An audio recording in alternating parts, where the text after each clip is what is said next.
Hello? Mr. Billy Sheehan, Rust and Rose. How are you doing, man?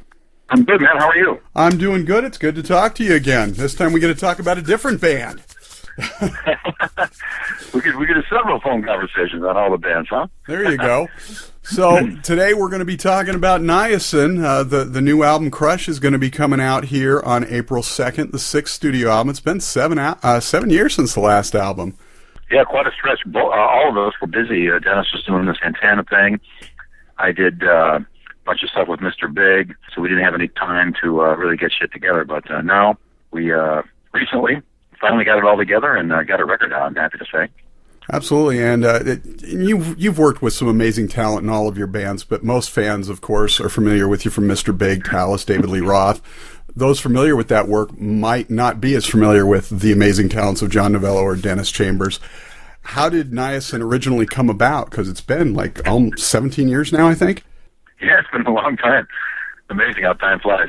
Yeah, we Guitar World magazine contacted me. They wanted me to contribute a track to one of their compilation CDs where they get their different guitar players to do a special song. And I thought, hey, how novel would it be to do a song for Guitar World magazine with no guitar in it? And so I remember, I'm old enough to remember a time when the B3 was more important component in a band than guitar back in the day. Right. As a matter of fact, can you think of the guitar solo in "Give Me Some Lovin'" by Spencer Davis? There isn't one. It's just all B3. So a lot of bands like that back then. So I put together a song. I think we even called it Niacin. Reason being, Niacin is vitamin B3, and so therein lies the comedic connection there. Hopefully comedic, and it came out really well. And it was easy. So we did it with Pat Torpey, the drummer from Mr. Big, right? Who was pretty busy, and plus I didn't want to use one of the guys from Mr. Big and then confuse the issue with the band. So I thought, well, it'd be great. We could probably do a whole record of this stuff and have a blast doing it. So I said to John, "Who's your favorite drummer?" He said, "Dennis Chambers." And he goes, "Who's yours?" And I go, "Dennis Chambers." So we both were in instant agreement with that. We contacted Dennis and we had him out to L.A. and we laid down the first record, and it was one of my favorite records I ever was involved with in any way. And so it was very cool. And then it just kept going from there. The live shows were a sweaty note fest of grooves and just a blast to play. Great to play with Dennis live. And it was fun all the way. So we made it through several more records, but each time everybody gets pretty busy, and we do our things. But like I said, fortunately, we all had a break in time to get this record done, and now it looks like we may be able to get the time to do some touring. Nice. Coming up here soon, which would be great. Now, I listened last night to Crush for the first time, and I really enjoyed it. I'm not really a jazz fusion guy per se, but the B3 sound and, of course, your bass playing just gives you chills. Not being a skilled musician of any depth myself, I feel almost foolish talking about it, but perhaps you can tell us about the new album from your perspective. Well, it's good you say you're not so much of a fusion guy. I'm not either, really. I'm more of a rock guy, rock and metal. So when I am in situations like this, especially with monster guys like Dennis and John, or masters at their craft, it's a challenge to me because I gotta step up to the plate and swing at those fastballs like that they go whizzing by, in a way. I mean, in rock and metal we play a lot of fast stuff too, but the fast stuff in this genre and the difficult stuff is really really a mountain to climb. So I like the challenge and I enjoy it. So to the regular listener, it's basically we try not to lose the regular listener. We're not trying necessarily to play to just musicians. So we try to do stuff that has some musical song sense, some melodic sense, something that would be exciting to someone to hear, whether they're a player or not. Because musicians always got to realize the main audience for your stuff is not musicians. It's civilians, it's regular people who know what they like and they like what they know.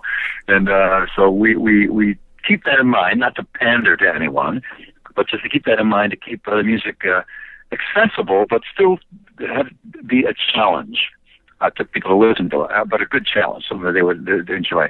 And the B3 certainly moves it away from the fusion of a more bluesy area. The bass is mostly rock, but I'm trying to branch off into some other styles to make it fit with Niacin. And Dennis, as awesome as a jazz funk fusion drummer as he is, he's a master of rock. And sound check, we do Zeppelin and Grand Funk Railroad and all kinds of rock stuff that he loves. He's not a jazz snob at all. I mean, he really digs a lot of great rock stuff. So when you put all that together, generally we will come up with a record that is not so inaccessible as some fusion records are. Because some fusion records I hear, it's not my thing. You know, some I like, but sometimes if it gets too herky-jerky with a million chord changes and the craziness, they lose me. You know, so we try to, any record I do with any band, I try to listen to it as a fan, and I try to keep in mind that I'm a fan. So when I'm listening back to it, I'm saying to myself sometimes, well, that works, but you know what? That doesn't at all. So let's change that. So it's important for me to have it be something that I'm going to enjoy listening, enjoy playing to people, rather than it just have it be a memory test and an impossible thing to duplicate or perform. You know, I want it to be something that's enjoyable musically. Right, and like I said, when I listen to it, because it's not normally my thing anyway, but when I was listening to it last night, and I hate to use this word, but the word vibe comes to mind, and I was just sitting there just checking it out, and I was just like, this is really cool, you know? I can dig this going on and everything. It's not making me think too hard musically about what's going on, but it still feels really good and intricate. Well, right on. Well, that's good to hear because, like I said, most people that musicians play for are not musicians, you know, and some of the jazz stuff that I hear, as amazing as it is, and as much as I have great respect and regard for it, on a Friday or Saturday night, I wouldn't put a record like that on. Right. You know, I might listen to it once or twice here and there, but if people are coming over and we're hanging out, I would definitely put on, you know, Humble Pie Smokin' or put on, you know, Back in Black or, you know, some record that I know people are going to dig. Where the Niacin stuff, and I've been in a situation a couple times where people come over and say, let me listen to this on. And, you know, people that know nothing about music at all, or they dig it. So I think that's a true test, you know, to be able to reach across that. Because as a fan, in the old days, when somebody would turn me on to some music that I normally wouldn't come across or normally wouldn't be exposed to, and it turns out I dug it, I would end up digging deeper and getting into it more, and it would expand my range as a fan. I remember years ago, Emerson, Lake and Palmer, three-piece progressive, and they did Pictures at an Exhibition, which is a classical piece by Mussorgsky, a Russian composer. And I didn't know Mussorgsky from a hole in the wall. I didn't know anything about it. Though I do love a lot of classical music, I didn't know this guy. And I heard him, and so I went up and I got the actual record of the piece, the orchestral piece by Mussorgsky, Pictures at an Exhibition. And I loved it, and it was turned me on to a whole other world of stuff. So, you know, hopefully something like this will have the same effect where people will give it a chance to turn them on to things and they'll expand their horizons a bit. Right. I remember the first time I heard Emerson, Lake and Palmer, I was so enthralled with what they were doing. It took me a while to realize there's no guitar there, and rock and roll is guitar driven. But you know, exactly. In most bands these days, especially projects like the one you have here, you just said it a minute ago, there's so little time to really get together and do things. And these days, with technology and Pro Tools, everything's become songwriting via email and sending ideas back and forth. But when you listen to Niacin, it has that classic 70s jam band feel, like you created all in the same room. How does the songwriting process work for you guys? Well, good observation on your point, because we did actually do most of the songwriting with John and I together, just bouncing ideas off each other and hanging out. And I'm a firm believer that's a great way to make a record. And sometimes you're withheld by certain financial or locational restraints, and you got to do it via file sharing and Pro Tools. But for the most part, if you can get together in a room with as many of the participants as possible and work stuff out that way, it always comes together. And so John and I wrote the stuff hanging out, you know, together, sitting there, coming up with an idea or another thing, and we put it together and bounce off. Now, Dennis is East Coast, so he wasn't involved in the writing, but Dennis is such a supreme master. We're lucky to have him. When he came in and he lays drums down, it's like he was there in the room with us, because he's just got such an instinct to listen to a piece of music. And his experience has such depth, in my humble opinion, that, you know, he just starts to throw at it, and it's just a natural, perfect thing. John and I look at each other when he's tracking this out, like, oh, perfect. That's exactly what we were thinking about. You know, and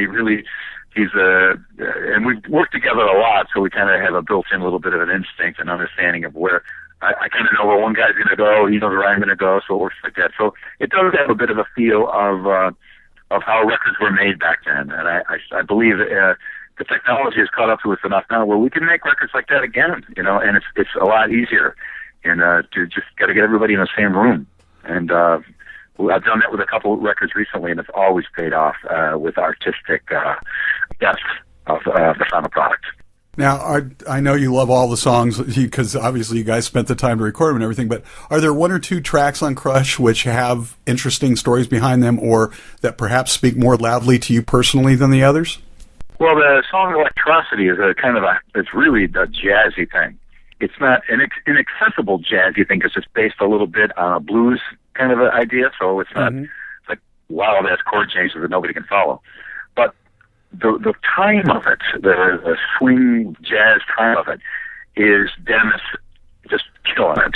And as a bass player, I'm all about the drums. Bass and drums. That's what it's all about for me. That's right. That's the guy I watch in the band first when I go see a band, and that's the guy I lock into when I'm up on a stage. And so that, for me particularly, was a really cool experience to play that kind of a feel with the Grand Master himself. It was a really, really a cool thing. And then Crush, the title piece, I like a lot. It's an exciting explosion of stuff. Car Crash Red is another one. It's a really cool vibe. Like you said, I'll use the word now too. Now you got me saying it. But there's a lot of stuff. And one thing I do like about the record is even though I played on it, was there for the mixes, and was involved in it all, when I listen to it again, it always sounds kind of new to me.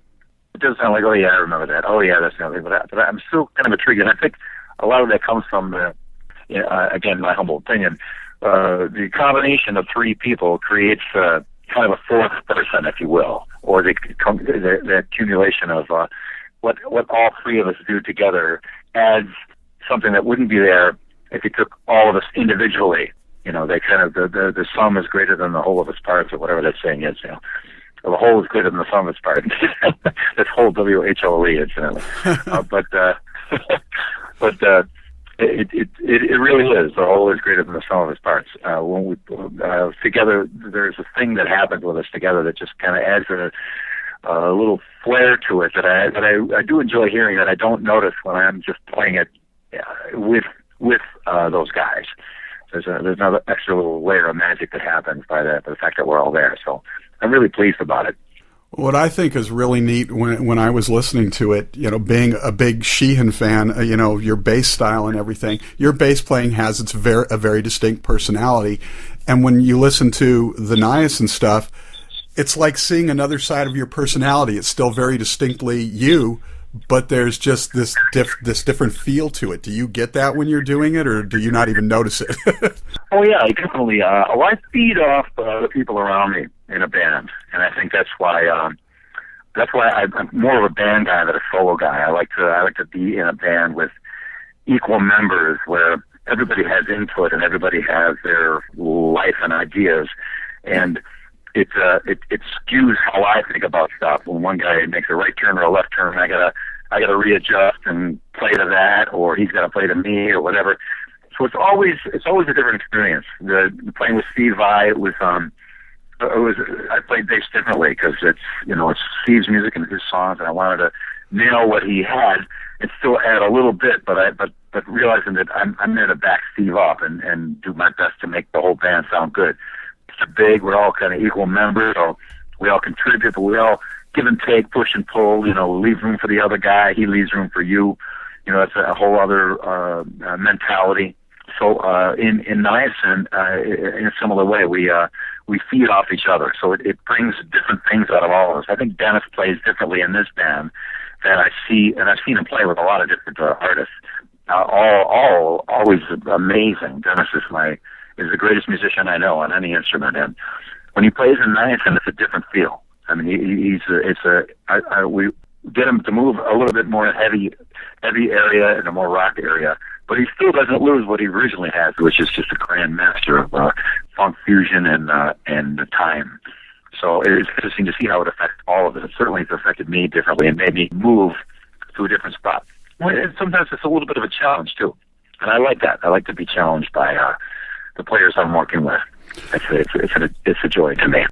Well, that brings up an interesting question because we were talking about Humble Pie and ELP and all the people that influence you throughout your career. At this point in your career evolution, do you get more inspired by the music of others, the old, the new, or by working side by side with other great musicians like Dennis, John, Richie, whoever? Well, all of the above. I think the new record we just did with Richie and Mike Portnoy, Richie is playing in such a unique and cool fashion. I'm lucky to play with a lot of great players, and it's all of that is inspiration. Richie's playing on a new record we have with Mike Portnoy is just spectacular. So it affects me, and it changes what I do and where I go. So all these things they're all co-influences and all get together in the mix and make things happen in a different way. Hopefully good. Yeah, absolutely. I haven't heard anything you've done that I haven't loved. So, but you mentioned you mentioned the Portnoy, Kotzen, the Power Trio thing that you guys are working on. I understand the album is done. Have you guys got a release date yet? And did you put a name on the band? It's called the Winery Dogs. Nice. Yeah, and we don't have a release date yet, but it's done, mixed and mastered. The initial response to it because eventually some people got to hear it because that's their job, has been overwhelmingly positive. So, and it's a singing song record. It's not a prog note festering. It's just solid playing and singing. It's a rock record, and we're supremely pleased with it. So that release date we haven't got yet, but we want to put it out in a way that we're not beholden to some label. Right. We want to have it be like things are today with the internet and the freedom that artists are afforded now, which we love. So we put this record together ourselves, got it financed ourselves, wrote the songs ourselves, and, recorded everything, got a competent mixer to put it together the way we saw fit, and it's very much a product of us as opposed to some label. So there is no label. There will be eventually to put it out, but no label had any input on what we did, which I'm very pleased about. The Niacin record is the same thing too. I'm fortunate to be in several situations where we are completely in charge of what's going to go on the record. It's always a good thing for an artist to have. So that's the new day, the way things are today, and I think that'll lead to a much greater in-depth records in the future, I believe. Maybe we don't have them right now, but I think it's coming. But well, and you've got the credentials to make that happen. So, right on. Thank you. Yeah, the music business has changed. It's kids still write to me and say, "Oh, we want to get a record deal." And I say, "There's why? Put the record out yourself." They'll be charging $12 for it, and you'll see 5 cents, literally, of that money, if that. Right. So put it out yourself. Get out there and do it the way it used to be done. You get in a van or a bus and you tour until people find out about it. And I prefer it that way. Actually, I prefer the hard way. Sometimes is the better way. I love to play live, and going out with the Niacin live has been just in the past. It's been an incredible experience. And the live shows are just great. Doing the Richie Mike thing is going to be a similar thing. We'll be singing and playing all over the place, and I love doing it that way. Well, and speaking about live, you guys did with Niacin live albums, I believe in '97 and 2000, like almost back to back with a studio album in between. But it's been 13 years. If you guys go out touring this time, is there a chance we're going to see new live Niacin? Well, the good news is we just found out that some of our schedules are clearing up for a good part of the year. So we're going to try and jam that full with some Niacin shows as best we can. We got a new agent. He's out to trot on getting us a bunch of gigs. It's really up to the band as far as where we play, or if we play. It's always up to, you present yourself to an agent, and he sells it where he can. And fortunately and thankfully for wonderful fans that have been so kind to us, our reputation is very good. And the agent was very happy to get us, and excited to get us some gigs, and confident that we can do some good shows. So hopefully, but all that will come together. Might we get a live album out of it, since it's been 13 years since the last one? Absolutely, because the technology is so easily done now. I'm sure we'll record almost everything we do, and then just pick the best of it and put it out. There's also some stuff that hasn't been released too. So, I think we're coming up on 20 years with Niacin. So when we hit 20, we'll just release everything until we have. We got a bunch of bootleg shows and a couple of things that the sound quality isn't great, but as a fan, I don't mind. I got a lot of great bootlegs that I love, even though the sound is horrible, but the band sounds great, So we'll eventually put it all out, and I'm happy to. Speaking of live albums, tomorrow the release of Live in Tokyo, Portnoy, Sheehan, McAlpine, and Sherinian comes out. Yeah, we had a blast with that tour. It was a tough tour, though. We would get done with the show, about to get back to the hotel about 2 in the morning, take a shower, pack, be in the lobby at 4 to get to the airport to fly to the next gig, fly in, drop our stuff into the hotel, go to sound check, do the show, go back, get to the hotel at 2 in the morning, be down in the lobby at 4, and repeat. And we had to do that day after day after day after day. So it was grueling, but we had some hilarious and great times. And it turns out almost always when the times are tough, when the conditions are impossible, you always get the best stories, the most fun, the best performances. So when it's cushy and fun, you have days off and a nice bus and everything, it's kind of, it's getting a little too comfortable. So the show that was recorded was a show we did in Japan towards the end of the tour. So we were burnt and pounded and beat, but I think it came out pretty good, and I'm real pleased with it.